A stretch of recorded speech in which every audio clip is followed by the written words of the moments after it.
Good morning, everyone, and welcome into another edition of WST Sunday Live. My name is Hrabchak. Thank you so much, everyone, for joining us bright and early on this Sunday morning. Daylight savings, so maybe your body clock, thinks it's 10 right now, so you're able to get up a little bit earlier. Today, I'm joined by Jacob Stoller. Seen him here a few times on the show. Of course, you've seen his articles, his impeccable writing over at sportsnet.ca on the Winnipeg Jets. Jacob, how are you doing this morning? Doing good, doing good. It actually did feel like daylight savings because before my alarm even went off, I felt like I slept in when I woke up. I don't know if you had that too, where it felt like it was. Yeah. Oh, That you're was getting really convincing. That was really convincing, Connor. It happened to you as well. your Okay. your phone is like, yeah, great point, great take. Yeah, starting off strong. Clearly. Yeah, good morning, Nicole J, Matt Hyman, Mary Jane, Darth Skater. Thank you everyone for joining us. And it was nice to see everyone Wednesday night at Boston Pizza. That was super fun for the Jets 6-2 win over the Detroit Red Wings. We're going to touch on that game a little bit. The Columbus game. We're going to talk about the incredible performances from some of the individual players in the Jets lineup so far. And then we're going to preview today's game. The Jets have a game today at 2:00 against the Tampa Bay Lightning. But Jacob, let's first go back to Friday night against the Columbus Blue Jackets. The Jets with another 6-2 win against an Eastern Conference opponent. What were your main takeaways from that game? I mean, Columbus has had a pretty good start to the year. Not the case on Friday night against Winnipeg. Yeah, I mean, my biggest takeaway is it just comes down to execution. Like the opponents, we'll get into this today. Obviously the opponents, the last 10 games have been, there's only been two playoff teams or whatever, but it doesn't really matter when you're executing. Like they could be, winning against these teams just barely, but they're dominating a lot of teams night in, night out. So that's what impressed me. And then the next thing is that Nikolai Ehlers is going to be expensive. He's going to be very expensive. Yeah, and back to, we did the hot takes video before the season, and one of your hot takes, not to bring it up, but not change yet. but one of your hot takes was that Nikolai Ehlers would get traded before at the trade deadline or this season. Yeah, that one has aged terribly. I also went on 30 thoughts and said the Jets would be just outside the playoff picture on the deadline. So it's been a tough start, guys. It's been a tough one. Been a tough start. I mean, I predicted Vilardi 40 goals, and that one started off pretty rough, but he's starting to score a little bit now, which is a good sign. 40 was ambitious, though, man. Yeah, exactly. That's very. I don't know. Actually, I was into it at the time, so never mind. I was into it. Like, yeah, I thought he was going to be scoring more, but hey, it's early still. It's early. I mean, he's got like 9 points in the first 11 games here, so he's there. He's got 3 or 4 goals, I think. So he'll get there. Yeah, no Lyss this morning. She's not sleeping in like Jacob last week. No, I'm kidding. I'm just throwing you under the bus. This is just the throw Jacob under the bus episode. But Lyss is away this weekend. And she'll be back next Sunday.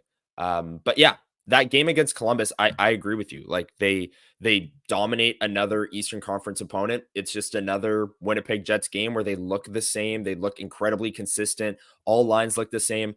5-on-5, they dominated, which hadn't been the case even against bad teams to start the season. Special teams was kind of carrying them, but they actually dominated the 5-on-5 battle in this game. The top line, 2 games in a row, 5-on-5 dominance. I mean, I guess that's a good place to start, is at the top. The top line, Kyle Connor, Gabe Vilardi, Mark Scheifele. I mean, Kyle Connor's the guy. So let's start with him, because Kyle Connor's he's playing undoubtedly the best hockey of his career right now. Yep, 100%. Yeah. We've never seen Kyle Connor be a driver like this. Like when he broke into the league and 17-18, like his first season, he became a great, like you could just tell like this guy's going to be excellent, but he was a complimentary player to Scheifele and Wheeler's brilliance then. As the years went on, like he was always this good goal scorer, but it was almost like, let me know if you think this is crazy, but like it was almost like Kyle Connor would score a bunch of goals and you're like, yeah, he's good. But there weren't many nights where you were walking away saying, oh my God, Kyle Connor was the best player on the ice unequivocally. And maybe he was some nights, but whether it was Hellebuyck or Scheifele or whoever it was, Line over the years, there's always been so many people here to overshadow him. This year, what he is doing, even with, Hellebuyck doing great, even if there was other star players, you're like, you can't ignore it. Like that assist in the Columbus game, that was gross. Like that Dude, was the nicest assist I've ever. Like that was, I was my jaw dropped. Like we're seeing Kyle Connor not just be this like trigger man shooter, like he's a driver. He sets the tone. I loved in the Detroit game his saucer pass assist to Velarde, which was like chef's kiss. Like that was oh my perfect. goodness, yeah. And he's been great defensively. This guy's back checking his bag off. He is lifting sticks. He is engaged. His second effort is there. There's always been this misconception that Connor's bad defensively. I swear we have a clip. We roll it back. When we said this beginning of the year. I even said, I don't think Kyle Connor is bad defensively. We have seen it before. I think, though, that playing with Mark Scheifele, who is not the best defensive player, made some bad habits creep in. But I think this is like what we should expect from Kyle Connor. That second effort, going in there, retrieving pucks. And that also is just the cherry on top to like a really strong offensive start. Like, I mean, I've been amazed by Kyle Connor. He's going to be expensive next year. Jeez. That is something that I was talking to some friends with last night. Kyle Connor, like they're okay. All the UFAs right now are dominating, and we'll get into Neil Pionk, and maybe we'll get into a deeper discussion about Nikolai Ehlers as well. But Kyle Connor is not up this year; he's up next year. But obviously, he can negotiate an extension this offseason. Which And he why will. wouldn't he? Why wouldn't he when this is the pace that he's playing at and the way that he's playing, right? Like this is unbelievable. Can I ask you a Yeah. question? Do Yeah. you think that they go over 8.5 for him? Yes. I'm not saying that he's not worth that. Like I would give him 9.5. Like please, in a heartbeat. Like That's what I said last night when the discussion what I was about the having with whole some friends internal was cap structure? like the Scheifele contract and stuff. Yeah, the Hellebuyck Scheifele Yeah. contract, like 8.5. Is that the bar? That's a great question. Yeah. That's interesting. I don't know. 10.5 Like, by 7. Well, let us know in the chat, people with us live. What do you think 10.5. Kyle Connor gets on his next contract? Yeah, 10.5 I think would be a little high. JMO 9. JMO's not up, or I guess he's another 3 years as well. So yeah. JMO, like after next season, could negotiate a contract. Right. So he's one more year than Kyle Connor. Yeah, I was saying last night 9.5. Especially if he's this engaged defensively, he's like breaking up plays, and then you add on the offensive ability, which he has 9 goals in the first 11 games here. Like it's been an unbelievable start to the year for Kyle Connor, and he's been the best player on the Winnipeg Jets. Like he's been better than maybe besides Connor Hellebuyck, but we're talking about skaters here. I think he's been better than Josh Morrissey. I think he's been, Nikolai Ehlers maybe has a case as well. But man, he's not compared to Connor, man. Ehlers is in the top 3. Yes, Ehlers has been great this Yeah. year, but I Kyle think Connor's on another level. Yeah, I think Connor's been like different level this year. Yeah, and going back to what you said, it's the fact that he looks engaged defensively and is actually being a driver, because to reinforce your point, like in years past, Kyle Connor's just kind of been this gadget shooter guy on a line. I like that term. Gadget shooter, yeah. Yeah, that like hasn't really driven his own line per se. And that was kind of what the Connor Ehlers wars were always about. Like Ehlers is a play driver and Connor isn't. Yeah. This year it's entirely different. And these last couple of games here have been unbelievable. I mean, that game against Toronto, the one loss that the Jets had, Kyle Connor brought them back into that game. Like whether it was on the power play, whatever, he brought them back into the game with his playmaking. And then the next 2 games, there's a lot of scrutiny. That line was outscored 9-2 going on the road for that little 2-game swing, and they dominated at 5-on-5 in those 2 games, which they should against teams like Detroit and Columbus. So that was good to see. I don't want to be that guy, but it's just kind of because I know it's only been 11 games, but yeah. Isn't it so funny to think about how a couple of years ago there was the whole Laine versus Connor debate in some corners of Twitter? Like there was always this kind of like why keep Connor, keep Laine and whatnot. And I think about that because it's like even before this year, even when Connor wasn't a quote unquote driver, like Kyle Connor's ability to score is so much more. He's not just a trigger man; he can score on the power play with that unreal release. But he can also drive the net and just roof it. Like that goal against Detroit, the third one. And he's always been able to do that. So I was thinking about that because it's like, it's funny. Like it's almost a testament to how much we've underappreciated this guy in this market. And I've said this to you before, but Kyle Connor, his career like circle is hilarious because he went from breaking into the league and Jets fans screaming to the heavens that he's underrated, telling everyone who could possibly know this guy's underrated. You're not talking about him enough. He scores 30 goals every single year. One of the most underrated players in the NHL. Then these last couple of years, there's been this random shift that Kyle Connor's overrated in the market. That has been okay. That not everyone. I'm not putting a massive blanket over the Jets fan base, but there's been a large portion of people who have said Kyle Connor's overrated, not a top line player, not a play driver, etc. Now, what is he again? Back to being underrated? Like I don't know. We're just going in this Yeah, like we're going circle this of Kyle weird. Connor. Yeah, Can I say that, like, we have to address this quickly? Like, the fact that there's been this Connor Ehlers war at a time where Kyle Connor, like, guys, Kyle Connor has scored 32 points in 45 playoff games. Okay, like pretty decent production. Nikolai Ehlers has scored 14 points in 37 games. Like, we're talking about apples and oranges. And why is the thumbs going up? I don't get that. it's giving you It's props for agreeing great with me. takes. But there's that, and then it's like, this is a player. Kyle Connor scored 93 points before. He was 3 goals away from 50 goals. Yeah. And I agree with comment in the chat. Like, that release is not overrated. Like, that is, everyone's seen that. Like, holy Insane. crap. And how does he do that? One last thing on Kyle Connor before we can move on, but did you see Sean Reynolds' bit on Sportsnet? I think it was the Detroit game about Kyle Connor's release and how he's got the puck on his stick for 35% less time this year or something like that in his release. My feed was cutting out a bit, so I actually didn't get to see. Like, I had to run to my parents' house mid game to like get it. So no, I did not see that, but that's pretty sick. Yeah, but he like it's on his stick for 35% less time.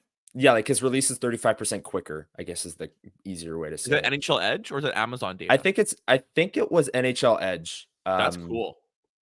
Correct me if I'm wrong in the chat, but yeah, that is a crazy stat. It does seem though that his release is even quicker this year, which I didn't think was possible going into last year. But yeah, it's also to point that out too. Last year, he was getting more puck touches and he would receive the puck, and then the opposition knew he was going to shoot it, so they were all in a lane, so he had to hold on to a bit and pass it back, particularly the power play. So I find this year there's more decoys and there's more like when Casey's getting it in the right flank, like he's ripping it because he has a complete direct lane for part of it. But also I agree, like he's snapping off his stick just quicker. Like it's just flying off there. Like going back to that Minnesota goal in overtime where the goalie comes off the post for genuinely half a second. I know. Like half a second. And in that time, he's shot the puck right, like there's a puck-sized hole over the goalie's left shoulder and he shoots it in and it's unbelievable. Anyways, let's move on. I want to talk about Neil Pionk. You talked with him yesterday. You talked to Scott O'Neill yesterday, which we have that clip. We're going to play it here in a second. But I didn't check after last night's game. Is he still second in NHL defenseman scoring? He's got 12 points in 11 games this year so far. Set up Mason Appleton on that goal in the Columbus game. Had a few really nice plays, 2 goals in the Detroit game. So an incredible start to the year for Neil Pionk, who's also in a contract year.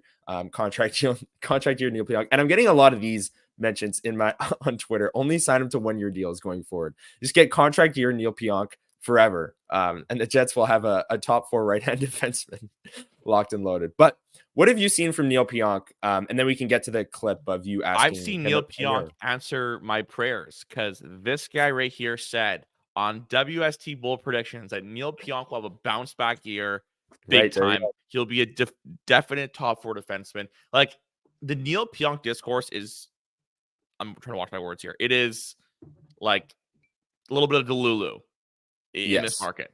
Like, guys, this guy, Neil Pionk, is probably their best one-on-one defender. Neil Pionk is probably like one of the best, like, okay, I want to watch my words here. Neil Pionk is one of the rare players in this league that is able to kill plays, be defensively sound, but also take those gambles offensively and drive the ice. And what Morrissey did 2 years ago, where it's like, you know what? This might be risky, but I'm going to do it. Pionk could do that as well, but also defensively, unlike Morrissey, nothing against Morrissey, who's an exceptional elite offensive talent, but Pionk can give up a play, skate back, and kill it. Like he's able to mitigate plays, not just contain guys. And you can't find those guys, let alone that they're right shots. And I guarantee you, if he was an inch taller, we wouldn't be hearing anything about this. Because he's 6 feet. I talked to Josh Morrissey about Pionk, and I'm doing a feature on Neil Pionk, but you'll all see it's on sportsnet.ca. I'm really excited for it. It's coming out in a couple days. But one thing that Josh Morrissey said really stuck out to me, you can use it for anything, really, is he said a lot of defense just comes down to effort. Like a lot of defending just comes down, and I talked to him, Lowry, Sandberg, about the technical aspects that Pionk does. But what Morrissey said and why it stuck out to me is Neil Pionk, that's really the beauty of him. He just works harder than everyone else on the ice. He does, and he's undersized, so he has to work that much harder.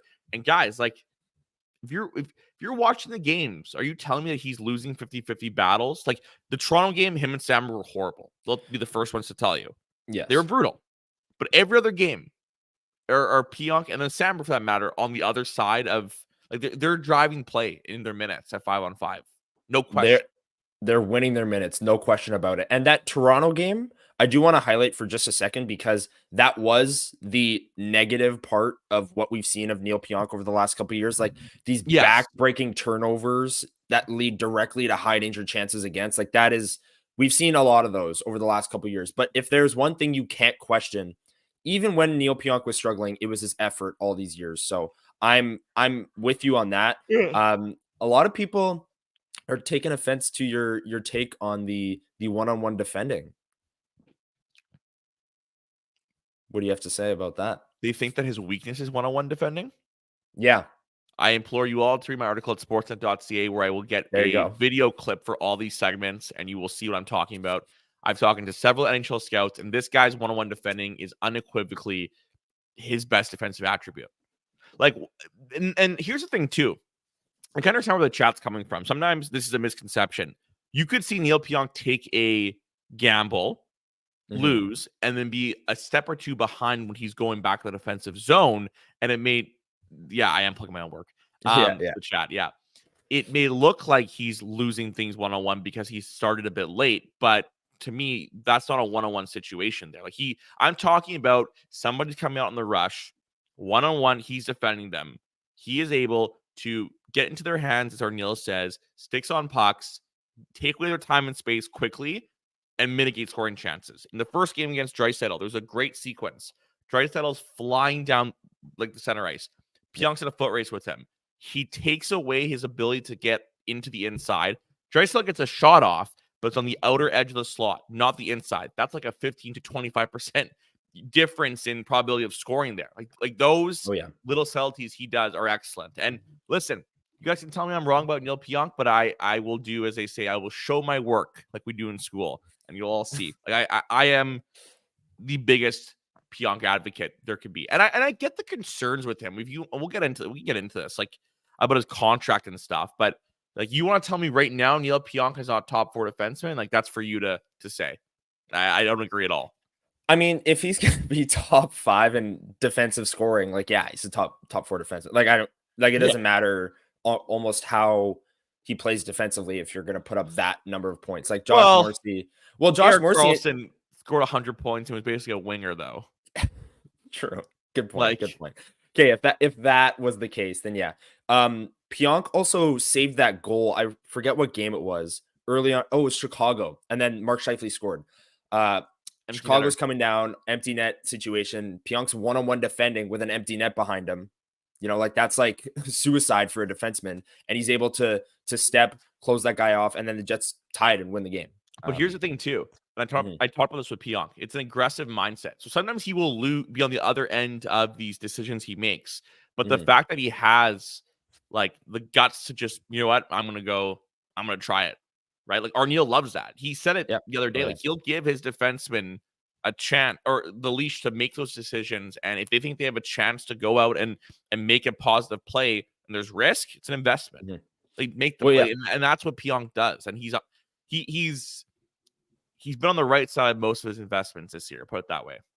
Yep, I agree. Let's get to Scott Neil's thoughts, because you were at practice yesterday and you asked him about Neil Pionk. Here's what he had to say. Neil Pionk's a guy that obviously likes to take his gambles and be aggressive. Does it almost, as a coach, like, does he have that leash to do that because of his ability to kill plays and his decision making on when to kind of be aggressive? I think that he's a defenseman that has a lot of experience in this league. He knows situations in the game, whether it's a rush or whether it's an offensive play.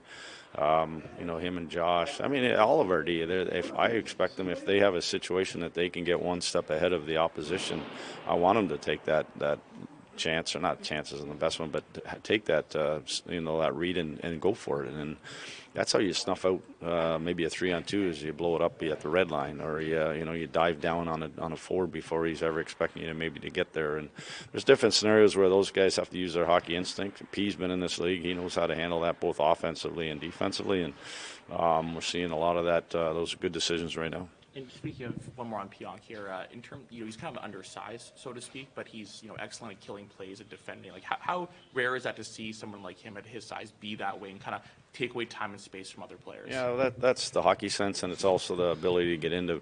We always say get into the hands of people, whether they're big or small. That if you get your body close and get in tight on them, it's harder for them to work. It's harder for them to make plays, and P has a physical bite to him too that kind of irritates the opposition lots of times, and that's you love as a coach, to see that kind of competitive side of him. And he takes it out on the ice, and he plays with an edge, and he frustrates the opposition top players, which you really like. You like to see him do. So there's Scott O'Neill on Neil Pionk. Jacob down at practice, asking the hard hitting questions there.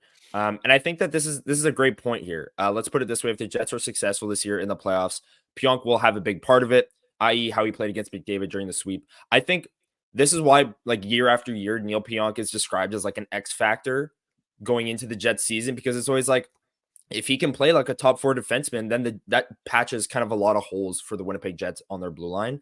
He is right now. They're 10-1-0, and him and Samberg have a big part to do with that, because that pairing is playing really, really well.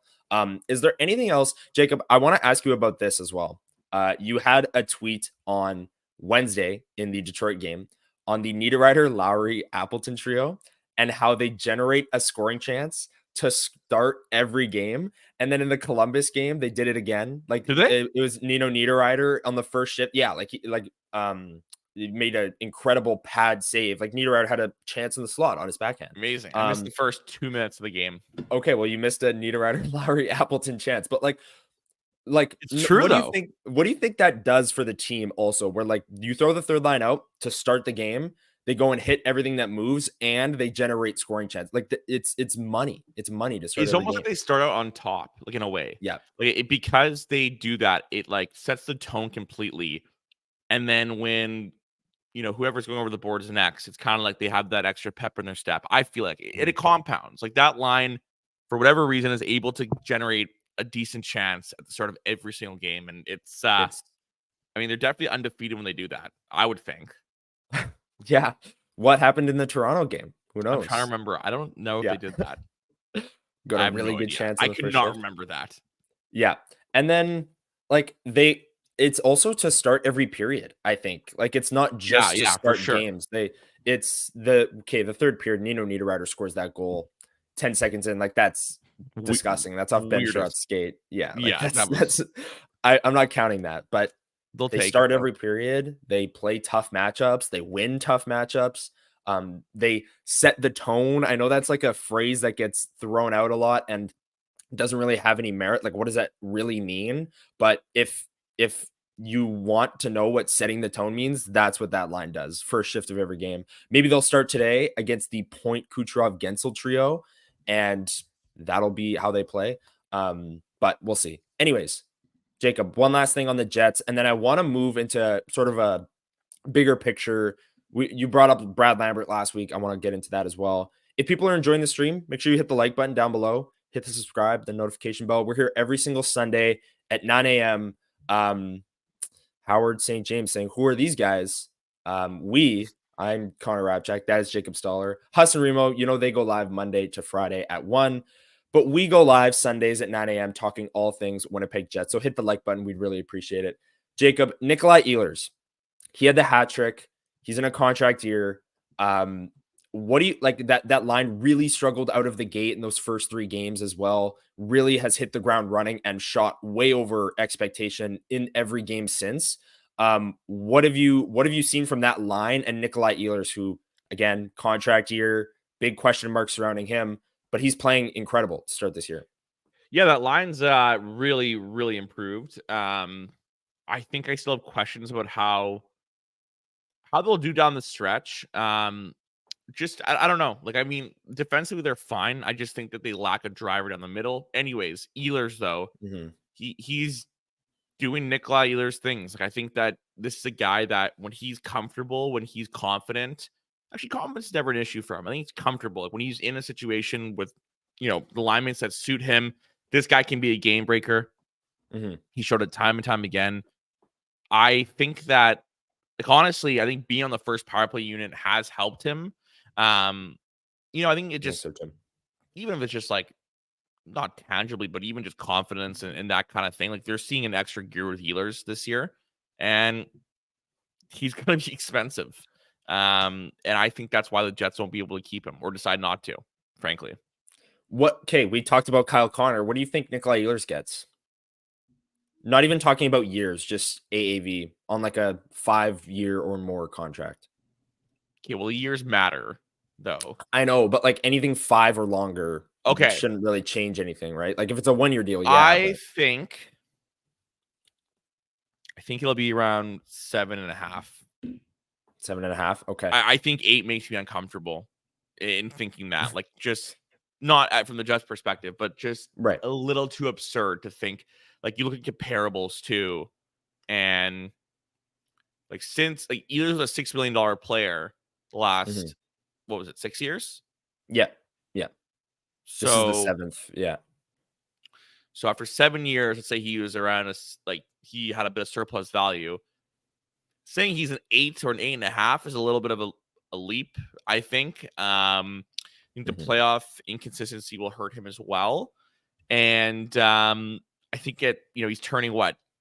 20. How old is Ehlers? Gosh. He's 29, I believe. Okay, so that's a tough contract too. Like similar in the way that like Hellebuyck and Scheifele, we all thought they were going to make more money than they did. They didn't because they're turning 30, and I think that they 31. Winnipeg probably offered more term than anyone else was going to. Well, for sure they did. But I think the Ehlers one is just tricky. Like this is a guy that in a couple of years when his wheels fall off or start to decline, like what is he? Like, that's a really important question to ask. And Nicole J brings up a great point here too. Jets make the playoffs this year. How big is that for Ehlers? In his that's his number one knock, is his inability to produce in the playoffs, right? So you're saying if he has a good playoffs? Either way, good or bad. Like how big is that swing this year for Nikolai Ehlers if the Jets make the playoffs? Yeah. Because up until this point in his career, he hasn't really produced in the playoffs outside of that COVID year, right? I don't know what the market will be like for Ehlers, though, to be honest with you. Yeah.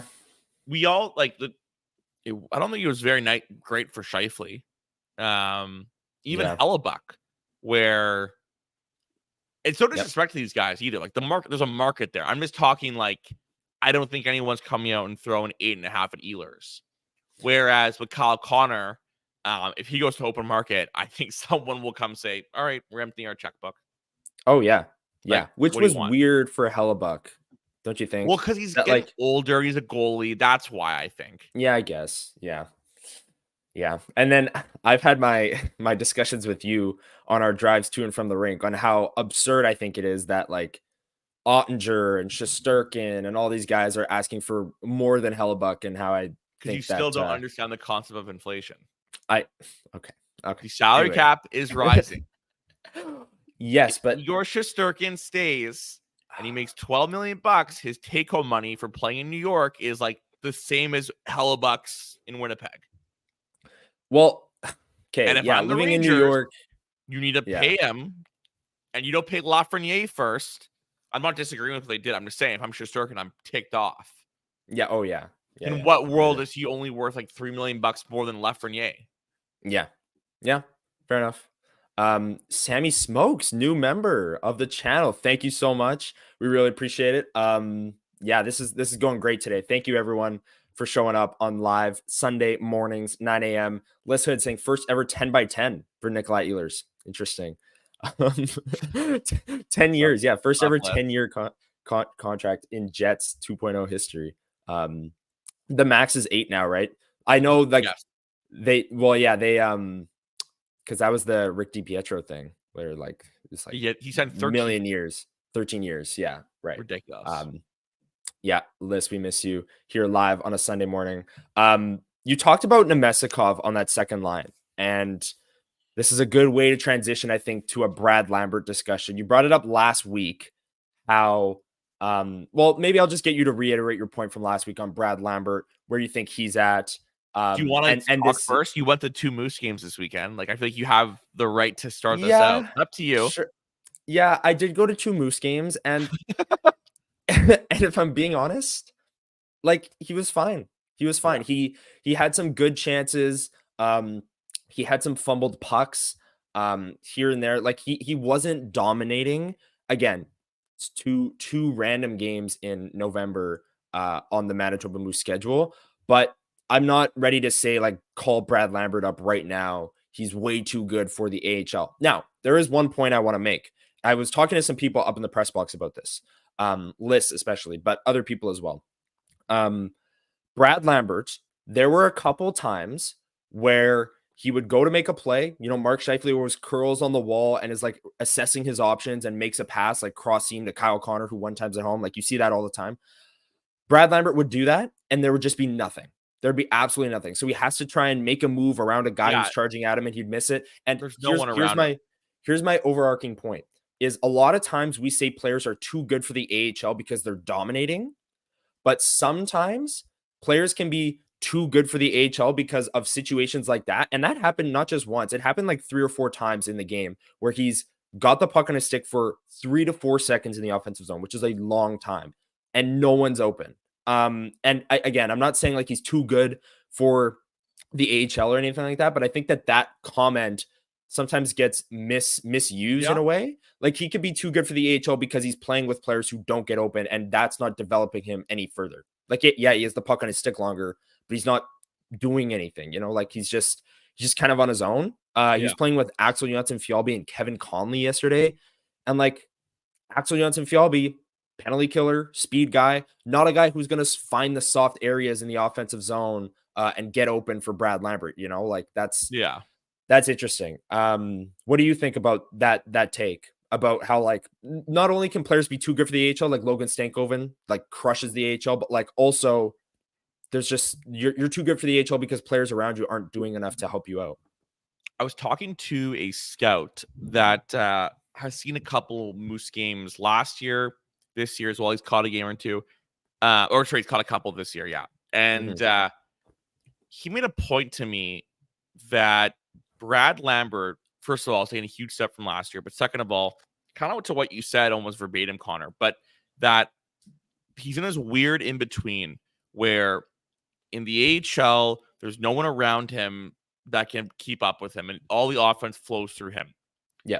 Then you go to the NHL, and the team is like 10-1, and you can't. There's no hand holding in the NHL.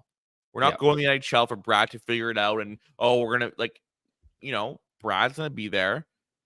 There's a big jump from the NHL to the AHL. So what this person was kind of saying to me was, you know, injuries happen, 1, and 2, it's been 2 weeks of both the AHL regular season and the NHL regular season. So one of those 2 things could change, whether it is an injury or it is a struggling play or they need a bit of a boost or whatever. Okay. That could change. The AHL, they could also find a different line combination for him. Like, Chibrikov wasn't on his line. Was Chibrikov on his line this weekend or no? No. So Chibrikov wasn't on his line the first weekend either. Those 2 played really well together last year. I almost wonder if reuniting them could help. I think they read off each other quite well. Point I'm making is it's early. I'm not going to make any crazy declarations or anything.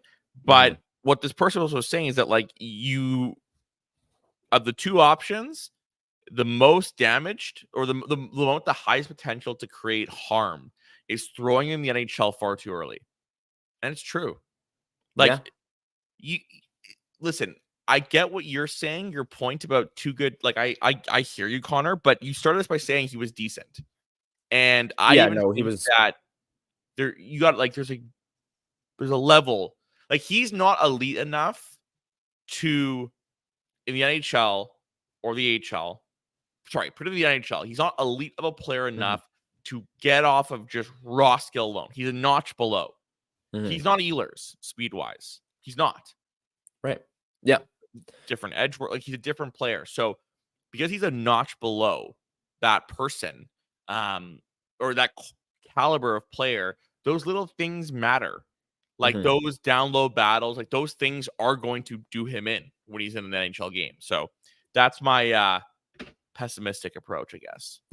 Just don't go I far. mean, so there it is. Yeah. Where's Jeff Kabilis is in chat. He was the originator of that one. Do you agree with me? Or are you more of like and I'm curious because you saw some games this weekend. Yeah. No, I agree with you. Like, Brad Lambert was fine this weekend. He had some really good moments. He hit the post once. And that was about it. The power play has gone ice cold for the Moose. And one thing I noticed with Lambert as well, is, I talked about he's holding the puck for 3 or 4 seconds and really no one's getting open. And then he has to try and make a move and ends up turning the puck over. So that looks bad on him. But maybe it's not as bad as you might think. Maybe he's holding on to the puck for too long in certain instances. Maybe he's trying to do too much in it because he thinks he has to do too much to, get into the NHL and prove, like his defensive zone positioning has really improved though too. That is one thing I will give him props for this weekend. Lyss, Houde, and I did a deep dive on Brad Lambert in the summer. And one thing we found when watching the film from last year is one of his most played with line mates was Jeff Malott. And in the defensive zone, Jeff Malott, whether it was intentional, whether he was just back there, took a lot of the center responsibilities. This year, he played with Axel Jonsson-Fjallby and Kevin Conley yesterday, and then different line mates over the weekend. But regardless, he was the center, and he was down low below the goal line, battling pucks out. Defensive positioning was there, broke up some plays even. That is a part of his game that has clearly improved from last season. I think the playmaking aspect of it needs to improve. But like I said, and what sparked this discussion, I don't know if that's all on him. Like, I think he needs to play with different line mates down there in the AHL. I think it kind of sucks that they both want Lucius and Lambert to be centers because I think those guys could read well off of one another. And Lucius is a guy who can find soft areas in the middle of the ice or hit Brad Lambert when he's flying down the wing. Again, there's so many moments where maybe Brad Lambert would take this puck from blue line to the crease if they hit him in stride, but the puck's just in his feet or it's behind him, something like that, right? So yeah, I don't know. I'm kind of in this weird bubble with Brad Lambert where I think he's too good for the AHL because his teammates aren't really doing enough to support him, but I still think he has room for improvement down in the AHL, if that makes sense. Like I'm not too good for the AHL. When you're too good for the AHL, there's nothing left to prove. That's the thing. Maybe not too good. Maybe not too good for the AHL. Maybe that's the wrong word then. He's I don't know. Great in the AHL. He's not too good. He has moments where he's better than everyone else on the ice. Yes, moments. Like, for sure. I just don't see I, as much as anyone, would like a world where Brad Lambert's on the Jets strictly from an entertainment standpoint. But I also don't think that it makes sense just to bring this guy up because of you think that Lambert would be an upgrade on Vlad? No, he wouldn't. Lambert right now? No, I don't think so. God, no. Hey, Vlad is what do you think he's having? I think he's having a fine start to the year. He's had some good games. He's been, Vlad's had a good start. I more so have my doubts about the long term and kind of why they replaced him in the first place. But that's a different discussion. Vlad right now has been doing great. I'm not gonna take away from the team is 10-1. This is Brad Lambert's not coming up when they're 10-1, right? Yeah. Maybe. Do you think? Okay, here's a question for the chat for you, Jacob. Christmas, is Brad Lambert up? Yes or no? No. Unless there's are you asking me if are you asking predict an injury? You sick man. No. We're not predicting injuries like that. This is purely performance fit. Yeah, no. Yeah. Yeah. Do you think someone gets hurt? No. Okay. End of January. No, I don't. You don't think he's up this year at all? The Jets are 10-1 right now. They're in like the first place of the NHL. Why are they calling up the 22? Does no one learned anything from Logan Stankoven? This kid, Logan Stankoven, was doing what, and I watched like half of his games last year. Stankoven. I wrote an article about him. One of my favorites ever written. Plugging my work some more. Look at that. But Stankoven was like every shift. You were like, that's an NHL player, like no doubt. Yeah. And I talked to Jim Nill, the Stars GM, and he was saying like, even if he came in those first couple of months, it was with the Dallas Stars, not the Texas Stars. You're there, but it's like you're not like experiencing like it's way better to come out into it the NHL than you're going. You got the runway. Whereas you can have those ups and downs and feelings in the AHL, and then when you're really ready, we bring you up. Chevy's looking at it the same way, I'm sure. I really don't think we're in that territory yet. Now, the question, too, right, is like, let's say there's an injury to either Kupari, Scheifele, Nemesnikov, or Lowry, and you bring Lambert up. The question would be, do you put Lambert with the Ehlers-Perfetti duo? Do you, like, I don't think they put him with Barron and Iafallo. Nothing against those two, because that's not really his game. And, like, with your, but then again, it's like, that's a huge leap from an AHL top line player to a top six of a team that is atop the National Hockey League. Like that is and I've been a proponent of the whole middle six, top six, like whatever you want to call it. I almost wonder, I wonder if Kupari's injured, right? Even I don't think so. They just bring in Gustafsson. Gus, yeah. And then Tony Nato is the extra. Yeah. Can you make the argument for if Vladdy's injured, that Kupari just goes in his spot? Yeah. As a placeholder. And I don't like hype. I started this crap here. This is on me. But I don't want Jacob. No. To predict you're people getting hurt. But yeah. Right. Yeah. That's not what we're doing. This was a discussion on a world where Brad Lambert is like actually getting called up. And I just don't see it unless he takes a massive step forward. And it's nothing against him. He's been great. I think he's really progressing like really, really well. It's just that, guys, the Jets are atop the National Hockey League. I don't know how many times I have to say this to people who are asking about Brad Lambert. But you also did say, to use your own words against you think Scott O'Neill's a little bit more progressive. Absolutely. So when, not if, because we've seen this like 5 years in a row now, when the Jets begin their second half slide, is that not an option? Like, I don't know. Well, like the Jets, they're 10-1. They're 10-1. They're not going to be 44-4. I know. And after 50 games, like, you know, yeah. He's more progressive, but I'd also think that. Oh, you're muted. Hold on. Can you hear me? There you go. Yep. Sound okay? It sounds like it's on your phone now. It definitely is. Give me a second. You like hit it as you're. Anyways, yeah. While Jacob gets his mic. Do I sound good? Hey, there you go. Yep, you're good. Sound okay. As I was saying, Scott O'Neill is obviously more progressive, but he's also a coach in the day, and coaches are risk averse. I think also the Jets are very collaborative. You know, in a lot of NHL organizations, there's always a disconnect between the GM and the coach. Not always, sorry. There's a lot of the time there is a disconnect. I think we all can, in hindsight, there probably was some with Maurice and Chevy.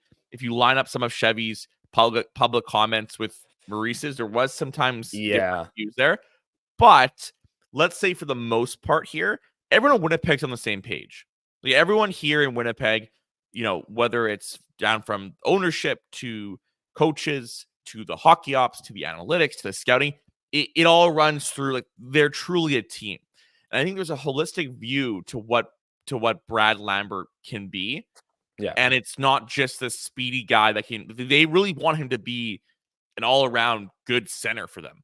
Yeah. And I think they know that's going to take time. So you're mentioning if they take a slide, why wouldn't Chevy just go acquire a center? Like, yeah, that's true. Like, you got to look at it from that way, where it's like, it's not like Brad's their only option that they have here. Yeah. That's my take on it. If he continues to really excel, I'm all here for the discussion because all I've been hearing from people is his defensive work is like a sizably better than last year. Yes, that is You something. even noticed it too. We did not talk about this before. In the preseason too, there were like it was weird. It was you weren't expecting it, right? Like you weren't expecting Brad Lambert to come out and make these nice defensive plays. So when you saw it, you were like, oh, you were kind of shocked a little bit. But then over the weekend with the Moose, he was solid defensively. So that is one area where he's definitely improved.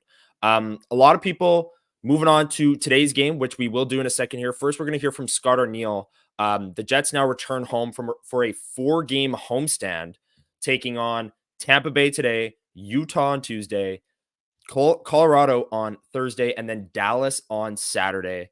3 Central Division opponents after today, some playoff opponents, which Adam Douglas was saying there, only 2 playoff opponents from last year into this year. The Jets making hay while the sun is still shining. But the strength of competition is definitely wrapping up here in this next week. Here's what Scott Arniel had to say. Yeah, I mean, I don't even want to get past Sunday, but I'm just looking at next week too. We got all our division big hitters coming in here too. So, like I've said for a couple of weeks, it does not get any easier. And Tampa, they're a tough hockey team. They got some top end skilled players and guys that have cup experience. And it's just want to be another one of those games that we've got to be good to go right off the drop here of the puck and making sure that like we did on the road, we had good first periods, which I really liked, and we need to do that again on Sunday. So there's Scott Arniel previewing today's game and the upcoming homestand. And one angle I want to take with today's game, Jacob, and I'll ask you about it right here. New member of the channel, Sammy Smokes, saying he liked Fleury's start. A lot of people, wondering, see a little flurry of action from Darth Skater here. Logan Stanley probably going to be in the lineup today. I don't know. I mean, you were at practice yesterday. I don't know if Scott Arniel said anything about that, but no, he was. It's the same lines. Like he's. It's going to be Stanley. Yeah. What do you like? When do you think? Are we going to see Hayden Fleury again? I don't know, man. I think the real question, and I don't want to talk about this really much, but the real question is when Billy comes back, what's going on there? Because like Elliot Friedman had an interesting statement rather, that I think do you see what I'm talking about in his 32 thoughts about how the Jets' 3 highest minute munching defensemen, or 3 of the Jets defensemen are the smallest in the league since the Washington Capitals. Like did he mean minutes or did he mean because sorry, I'm struggling a bit with understanding it. I think I misread it. But anyways, the Jets, they're not a big defense corps. And the fact of the matter is, traditionally, teams are bigger that are, succeed in the playoffs.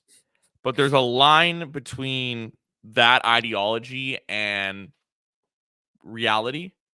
Like Logan Stanley, I don't believe is a better option than Hayden Fleury.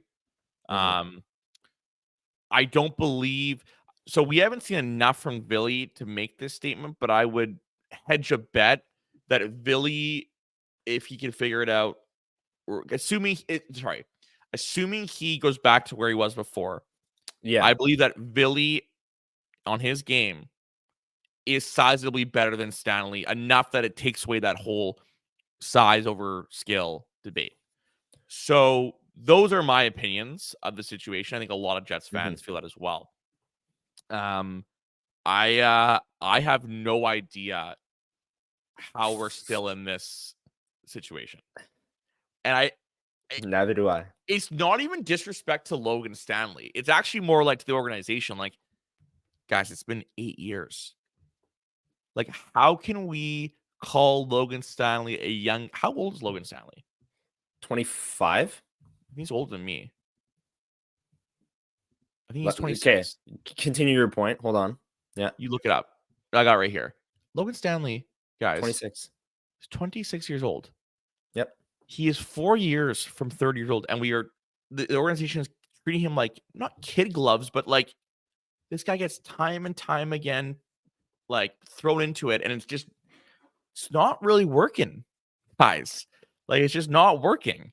And I don't know. They seem to be like, there's no rotation happening. Like, let's just call it. it's not. So, Yeah. I don't Like know. he said, he did say it was going to be more of a rotation. It has not been, plain What, and every simple. 7 games? I Yeah, haven't seen. yeah. Like, I don't understand. Every 10 games, Fleury will get in 1, and then Stanley will get the next 10. Tedley too, bringing up a point here. Logan Stanley's played 7 games, been on the ice for just 2 goals against, including penalty kill time. Playing 60 minutes a game is +5. So there's the other side of it, is the stats that he brings up there. Maybe not struggling as much as the eye test says. Now, I'm not here to defend. I'm in the camp with you.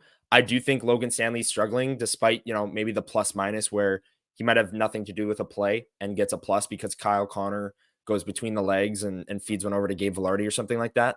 But I don't know. I thought we were going to see a rotation. Like Sammy Smoke said, I really liked Hayden Fleury's start to the year. I thought he was fine on the third pair. Well, here's the thing, Connor. Here's the counter, though.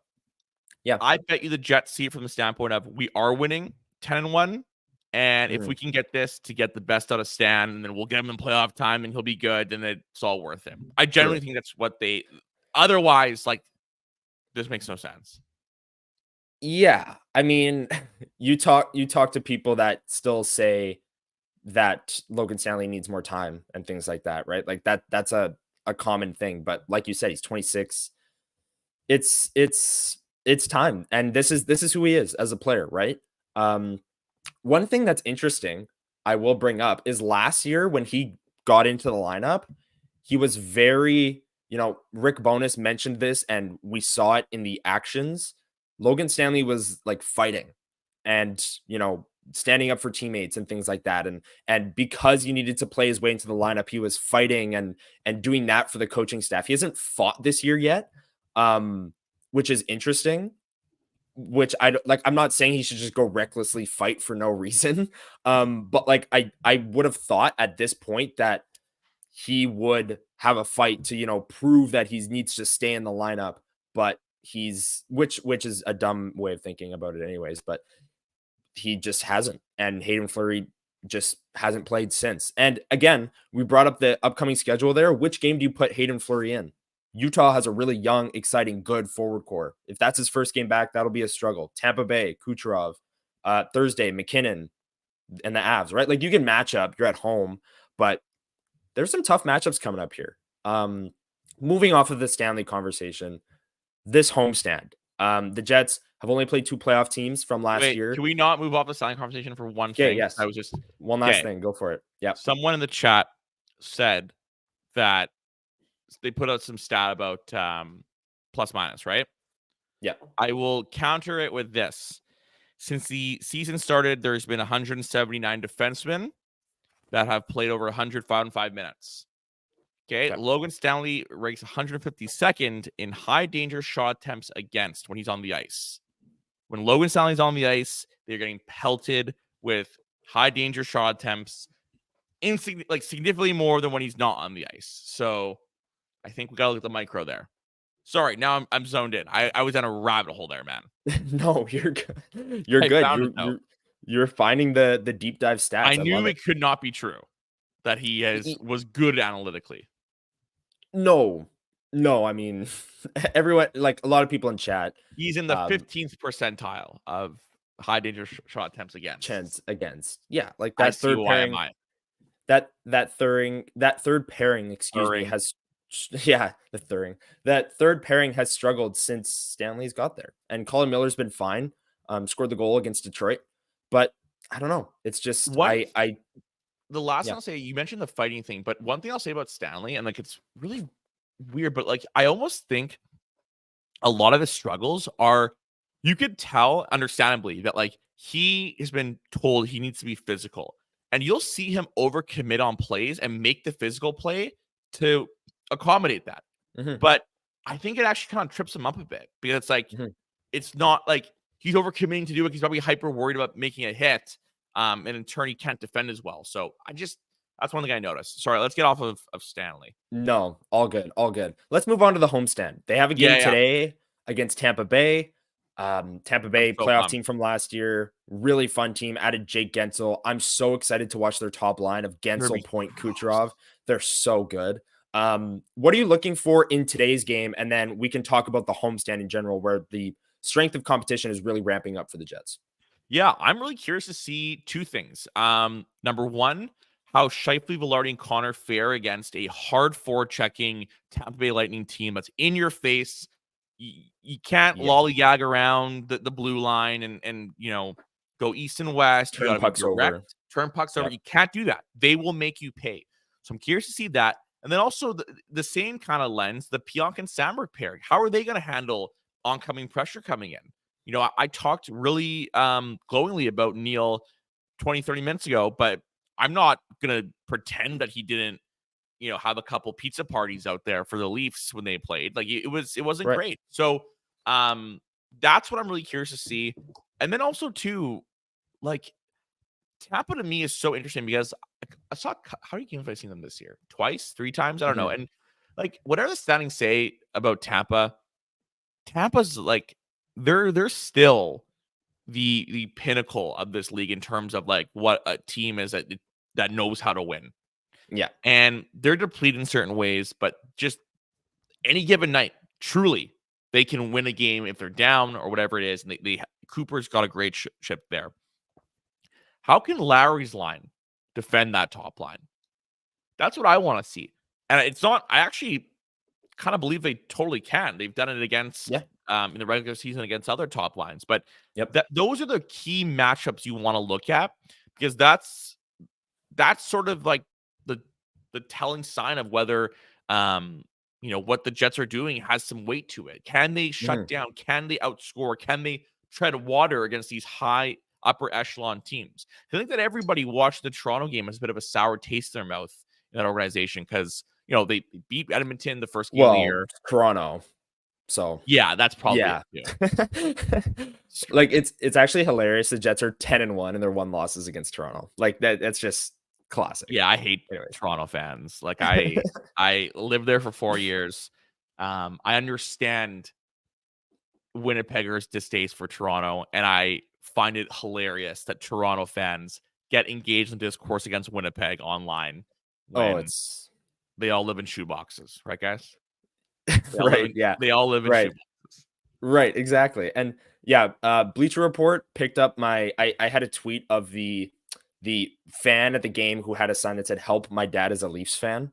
And Bleacher Report picked it up and like tagged me in it. And then the responses and my mentions were just like people with Leafs profile photos that are like, he should ask for an airport first. Like, it's like, okay, good one. Like, lamest joke ever, in my opinion. Yeah. Oh, it's ridiculous. I know you agree with AJ here. Looking forward to seeing Mikey Eyssimont play. I know you're a big Eyssimont guy. Yeah, he's awesome. Mikey was he was really, I really enjoyed watching him play with the Moose, and kind of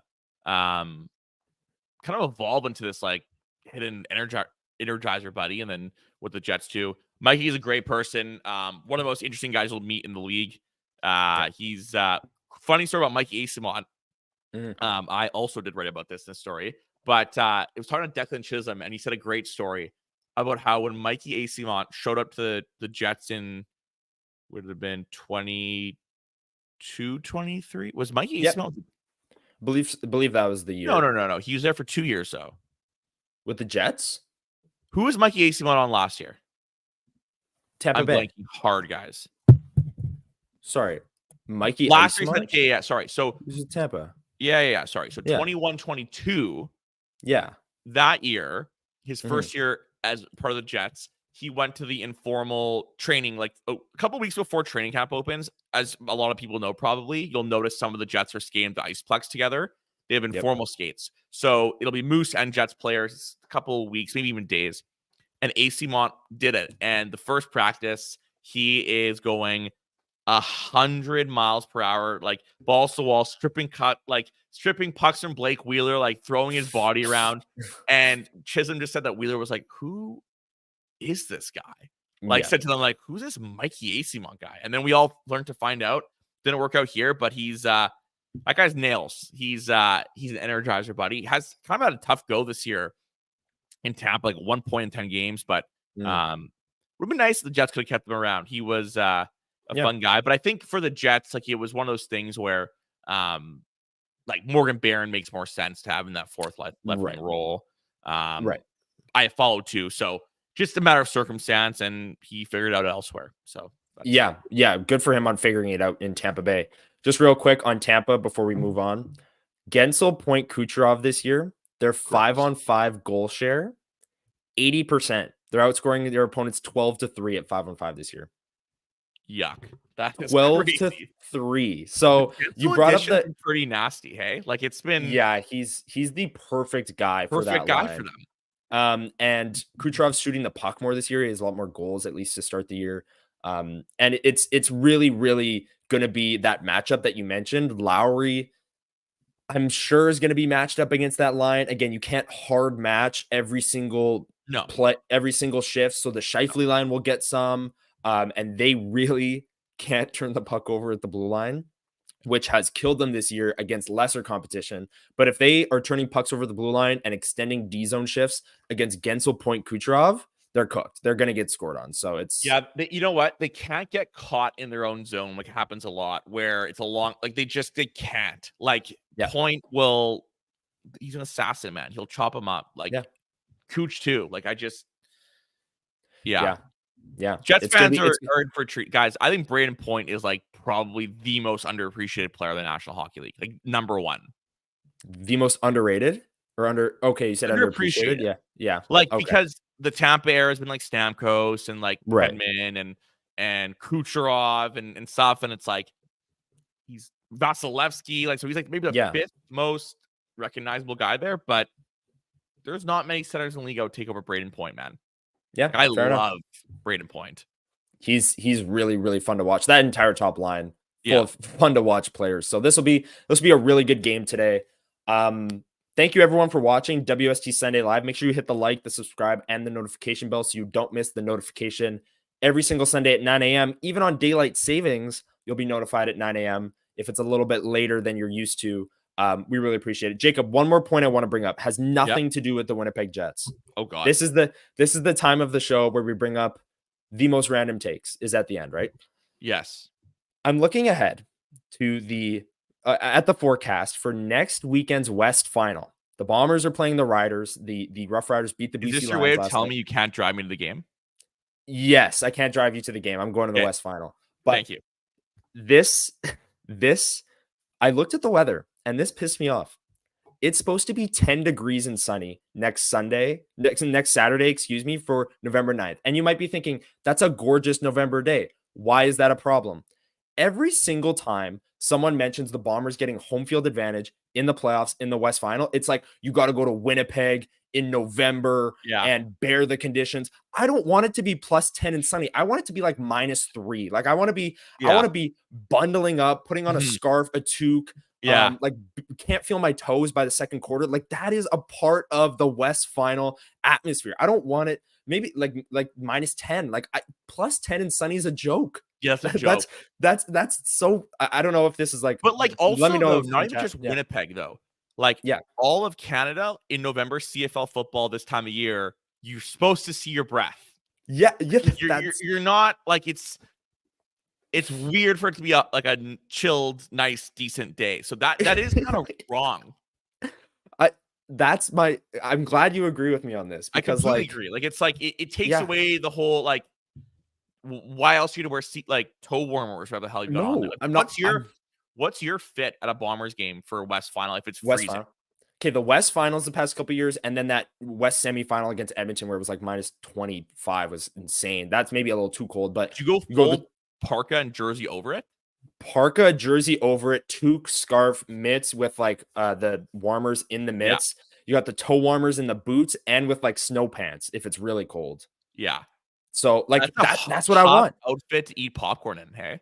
It's tough, but we get the job done. We get the job done. You eat popcorn in that. No. That would be no, my hands freeze. No, but that's criminal.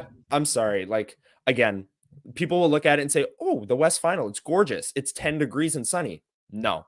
Yeah. I'm not here for it. I want it to be -10.